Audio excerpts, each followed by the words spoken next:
Now then, in these Asiatic traditions, it is well recognized that people who get the knowledge that you're it may very well run amok.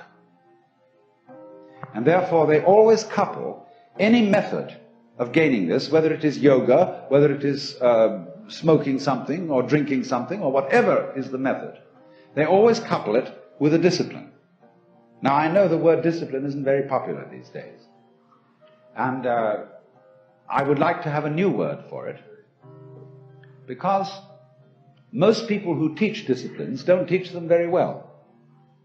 They teach it with a kind of violence, as if a discipline was something that is going to be extremely unpleasant, and that you're going to have to put up with. But that's not the real secret of discipline. I would prefer to use the word skill. Discipline is a way of expression. Say you want to express your feelings in stone. Now stone doesn't give way very easily. It's tough stuff. And so you have to learn the skill or the discipline of the sculptor in order to express yourself in stone. And so in every other way, whatever you do, you require a skill. And it's enormously important to understand that there is absolutely no possibility of having any pleasure in life at all without skill. Money doesn't buy pleasure, ever. Look, if you want to get stone drunk and go out and get a bottle of bourbon and down it, you can't do that except for people who have practiced the distiller's art. You can't even make love without art. Where I live in Sausalito, we have a harbor full of ever so many pleasure craft. Motor cruisers, sailing boats, all kinds of things. And they never leave the dock. All that happens with them is their owners have cocktail parties there on Saturdays and Sundays. Because they discovered, having bought these things, that the discipline of sailing is difficult to learn and takes a lot of time. And they didn't have time for it, so they just bought the thing as a status symbol. So, in other words, you can't have pleasure in life without skill. But it isn't an unpleasant task to learn a skill. If the teacher, in the first place, gets you fascinated with it. There is immense pleasure in learning how to do anything skillfully. To make carpentry things, to cook, to write, to calculate, anything you want. It can be immensely pleasurable to learn the discipline. And it is completely indispensable.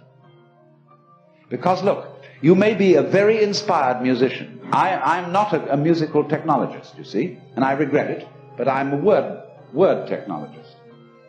But I can hear in my head all kinds of symphonies and all kinds of marvelous compositions, but I don't have the technique to write them down on paper and share them with somebody else. Too bad. Maybe next time around.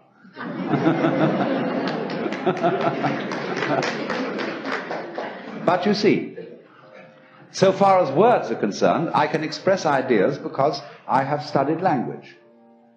And I worked very hard.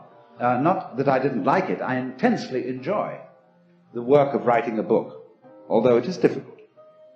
But it's fascinating to say what can never possibly be said. So,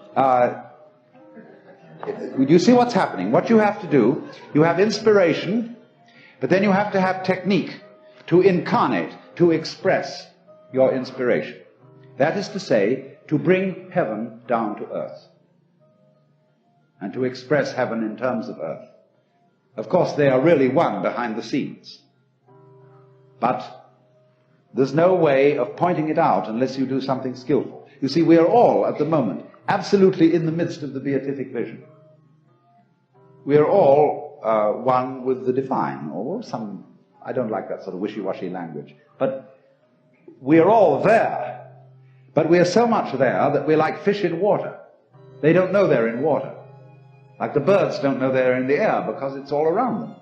And in the same way, we don't know what the color of our eyes is. I don't mean whether you've got blue or brown eyes, but the color of the lens of your eye.